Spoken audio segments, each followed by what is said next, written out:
आज हम 4 एग्रीमेंट में आज हम धुंधला आईना हम इसको पढ़ते हैं। आप धुंधला आईना सुनिए। 3000 वर्ष पूर्व आपके और मेरे जैसा एक इंसान था जो पहाड़ों से घिरे एक नगर के पास रहता था। वह इंसान एक ओझा जादूगर बनने के लिए अध्ययन कर रहा था। वह अपने पुरखों का ज्ञान पाना चाहता था, लेकिन वह उनके द्वारा दिए जा रहे सारे ज्ञान से सहमत नहीं था। उसे मन ही मन ऐसा लगता था कि इसके अलावा कुछ और भी होना चाहिए।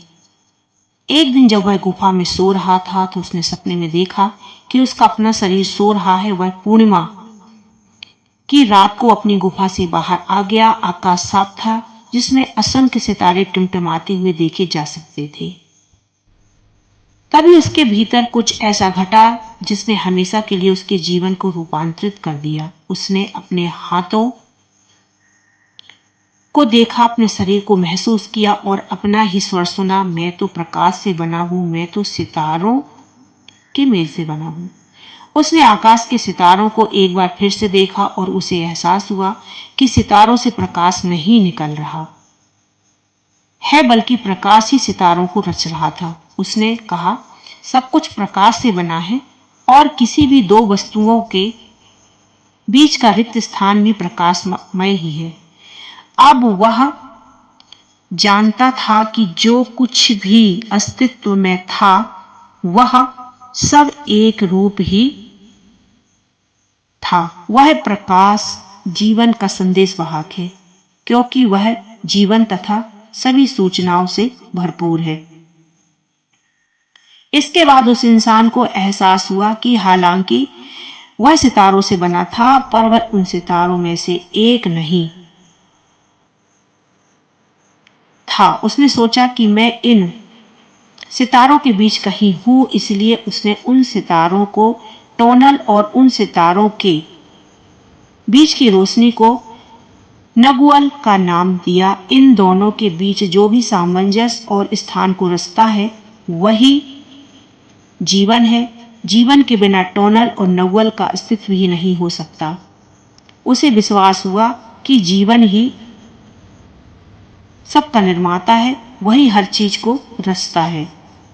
उसने यही पता लगाया कि इस अस्तित्व में जो भी प्रकट हो रहा है वह उस सजीव का ही रूप है, जिसे हम ईश्वर कहते हैं। सब कुछ गॉड है, ईश्वर है। वह इस निष्कर्ष पर पहुंचा कि मनुष्य की धारणा केवल यही है कि प्रकाश प्रकाश को खोज रहा है।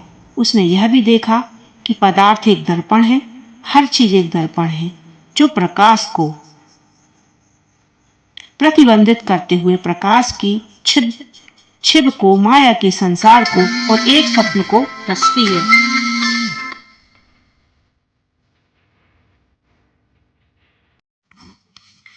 वह उस धुएं की तरह है,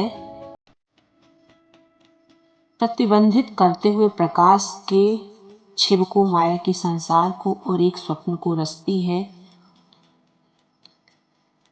हमें चीजों का वास्तविक रूप नहीं देखने देता। उसने कहा, हमारा वास्तविक रूप विशुद्ध प्रेम और प्रकाश है।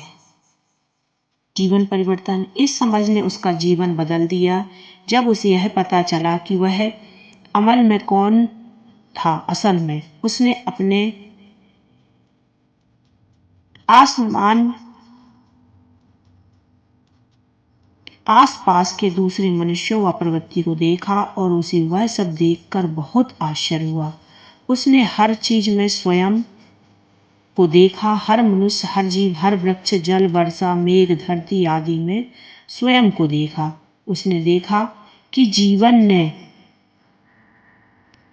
टोनल सितारे और नवुअल रोशनी को मिलाकर ही जीवन के प्रकटीकरण के अरबों रूप रच दिए।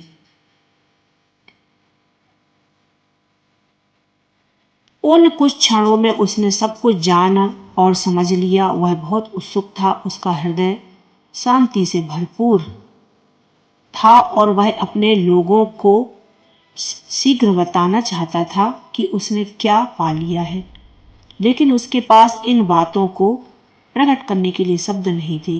उसने दूसरे लोगों को बताना चाहा, लेकिन वे उसकी बात नहीं समझ सके।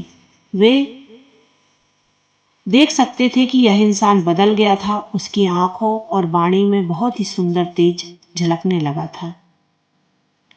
अपने भीतर हुए इस अनोखे परिवर्तन के बाद वह इंसान किसी भी व्यक्ति या वस्तु को बिना किसी धारणा अथवा मान्यता के उसके मूल रूप में देखने लगा। अब वह इंसान बाकी लोगों से अलग हो चुका था।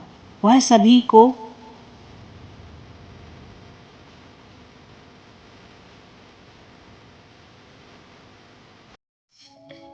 वह बहुत अच्छी तरह समझ सकता था, लेकिन कोई उसे दूसरा नहीं समझ पा रहा था।